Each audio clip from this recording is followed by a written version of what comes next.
Magandang araw sa inyong lahat. Welcome back na naman dito sa aking channel.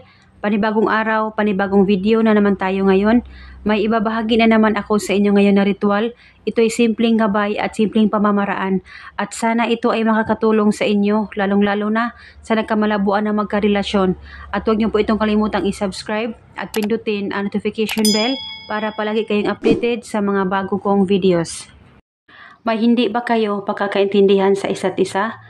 At hanggang ngayon ay hindi pa rin kayo okayng dalawa? Dahil sa maliit na bagay ay pinag-aawayan yung dalawa? At hanggang ngayon ay hindi pa rin kayo nag-uusap at ikaw ay naghihintay na tawagan, i-text o i-chat man niya? At hanggang ngayon ay hindi pa rin siya nagpaparamdam sa'yo? Gusto mo ba, mga kabuenas, na siya ay iiyak araw-gabi sa kakaisip sa'yo?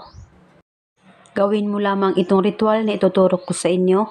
Dapat buo ang tiwala niyo at 100% kayong naniniwala sa mga ganitong pamamaraan. At dapat hindi kayo nagdududa o nadadalawang isip na gawin ito. At ang gawin mo lamang ay isulat mo sa papel ang pangalan at apelyido ng partner mo, boyfriend o girlfriend mo, ng 7 beses, pangalan at apelyido niya. At pagkatapos ay kumuha ka ng kahit kalahating kutsara ng powder po ng paminta at ilagay mo ito sa papel na sinulatan mo. At pagkatapos ay balutin mo ito.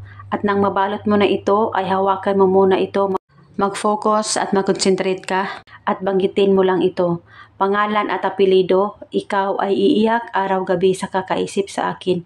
Banggitin mo lamang ito ng 7 beses. At pagkatapos ay pwede mo ito ilagay sa maliit na plastic at itago mo ito sa iyong bag, sa drawer, sa damitan o kung sa unan mo ay pwedeng ilagay. At itago mo ito hanggang kailan mo gusto at paniguradong siya ay iiyak sa kakaisip sa iyo araw-gabi at ikaw ay kukontakin at maging okay at maging maayos kayong dalawa. Basta tiwala lang. Gawin itong ritual sa kahit na anong araw o oras. At kung may katanungan po kayo, mag-comment lang po kayo sa baba. At ito muna sa ngayon, maraming salamat po sa panonood at hanggang sa sunod ko pong video. Thank you and God bless us all.